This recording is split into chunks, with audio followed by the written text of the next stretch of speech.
बिस्मिल्लाहिर्रहमानिर्रहीम। कल किसी साहब ने सोशल मीडिया के ऊपर नवाज़ शरीफ साहब का छोटा सा क्लिप चढ़ाया जिसमें वो शेर पढ़ रहे थे एक पर्ची से देखकर। मैं जो सर्व सजदा ज़मीं हुआ तो ज़मीं से आने लगी सदा, तेरा दिल तो है सनम आशना, तुझे क्या मिलेगा नवाज में। ये बहुत बड़ी बात है, ये बहुत बड़ी बात है। अल्लाह ताला मुख्तलिफ़ अंदाज से इंसानों तक अपनी बात पहुंचाता है कि नमाजियों, तुम्हें नमाज से कुछ भी मिलने वाला नहीं है। रोज़ेदारों, यही तुम्हारा हाल भी है।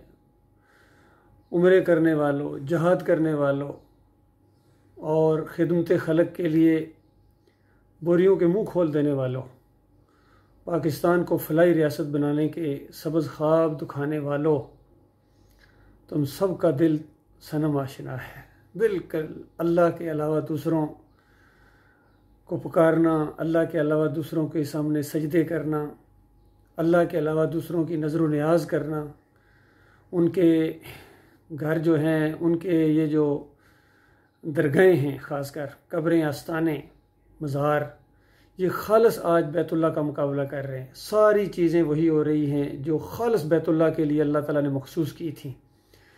एक शिरक जिस कौम के अंदर हो, यानी एक मुशरिक के ज़हन में जो चीज़ें आ सकती हैं शिरक के लिए, अल्लाह ताला ने उन चीज़ों को जायज़ तरीके से मुसलमानों के लिए बना दिया ताकि इनके ऊपर ये हुज्जत भी पूरी हो जाए कि कोई मुसलमान कल ये ना कहे कि या अल्लाह हम पूरी ज़िंदगी रहे हैं दुनिया के अंदर, हम देखते थे ये इंसान थे, कहीं तवाफ़ कर रहे थे, कहीं वो बोसे दे रहे थे, कहीं नारे लगा रहे थे, कहीं नज़र न्याज कर रहे थे, कहीं एक्टिविटीज़ थी, वो हजूम इकट्ठा हो गया था, बस हमें भी दिल के हम भी चले गए।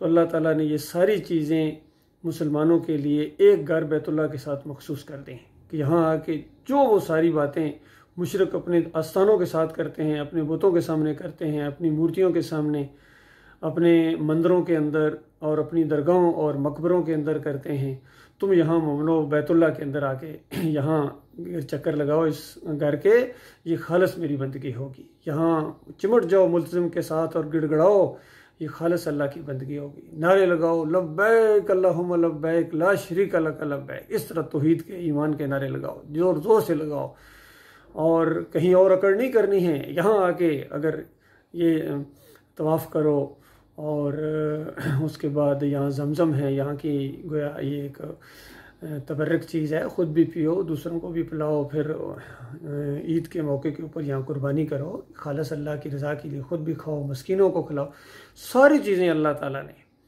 और अब मुसलमानों ने बजाय इसके कि इसको एक तौहीद की दलील बनाते, शिरक का रद्द करते, इन्होंने वही सारी चीज़ें जो वहाँ होती थी इन्होंने अपनी दरगाहों के ऊपर करना शुरू कर दिया। हिंदुओं की देखा देखी, जो कि हिंदू अपने महाराज को पूजते हैं, ये भी मुसलमान काम होने वाले थे, ये तो उनके शाना बेशाना चलेंगे ना, उनको खुश करने के लिए भी और कई दफ़ा उनसे मुकाबला करने के लिए भी, उनके साथ मुकाबला भी करते हैं कई मामलात में, और भूल जाते हैं कि चीज़ें हमारे दीन में नहीं हैं।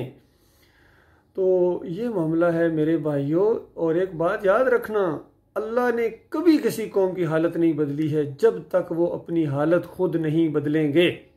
यानी दोनों अंदाज से, अगर उसको अरूज मिला हुआ है, अल्लाह उनसे राज़ी है, तो वो अल्लाह ताला कभी नहीं उनकी हालत बदलेगा जब तक वो खुद नाशुक्री नहीं करेंगे।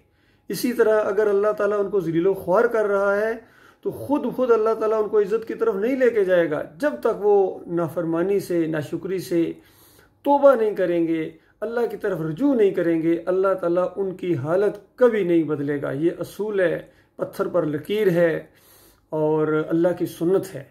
लिहाजा आजकल जो तुम्हारी हालत बनी हुई है, ये मैं देखता हूँ सोशल मीडिया के ऊपर, तौबा इस्तग़फ़ार, किस तरह मैं कहता हूँ जंगली जानवर भी इस तरह आपस में नहीं लड़ते हैं, और ये जो कुत्ते लड़ाने वाले होते हैं ये भी आपस में इस तरह नहीं लड़ते हैं जिस तरह ये सियासी लोग आपस में एक दूसरे के दुश्मन बने हुए हैं।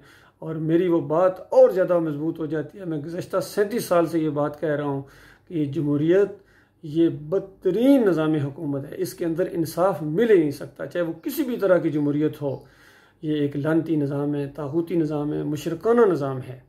और इसको जो कहते हैं कि जमहूरियत को ख़तरा है, जमहूरियत को जो भी कहता है ख़तरा है, समझ लो वो शैतान का एजेंट है। ये शैतान का निज़ाम हुकूमत है, शैतानी, इसको ख़तरा है, ज़ाहिर बात है। इसको ख़तरा ना आने पाए, ये कायम रहे, ये चाहते हैं कायम रहे। वो जो इनकी आपस में समझ लो मजलिस शुरा भी होती है, शैतान की मजलिस शुरा है, उसमें सारे सारे करप्ट लोग, बददियानत लोग और मुशरिक लोग, ख़ासकर चादरें चढ़ाने वाले, उर्स और मेले करने वाले, मज़ारों के सामने सजदे करने वाले और उनका तहफ़्फ़ुज़ करने वाले, जब कुफ्र और शिर्क के ये जुलूस निकलते हैं, चाहे ये महरम के जुलूस हों वहाँ, चाहे ये मिलाद नबी के जुलूस हों, ये सारे के सारे शिर्क के ऊपर, शिर्क की सालगिरह मनाते हैं।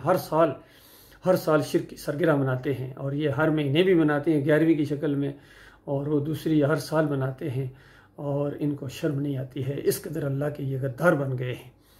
बहरहाल अल्लाह ताला ने इनका भी इंतज़ाम बिल्कुल कायम करके रखा हुआ है। वाकई सही वो जो जहन्नम अल्लाह ताला ने तैयार की है वो बड़ी खौफनाक जगह है, और ऐसे लोगों का मुकम्मल इलाज अल्लाह ताला, वाकई अल्लाह हकीम है, दाना है और वाहिदुल कहार है। तुम उसकी तरफ ना आओ, वो तुम्हें छोड़ने वाला नहीं है। आज जो यूक्रेन के किस्से पढ़ते हो, सुनते हो, वीडियो देखते हो, इससे ज़्यादा तुम्हारे इस मुल्क के ऊपर हो सकते हैं। अल्लाह के सब्र को मत आजमाओ, उसका अज़ाब का कोड़ा तुम्हारे उस सरों के ऊपर मंडला रहा है, किसी भी वक्त बरस सकता है।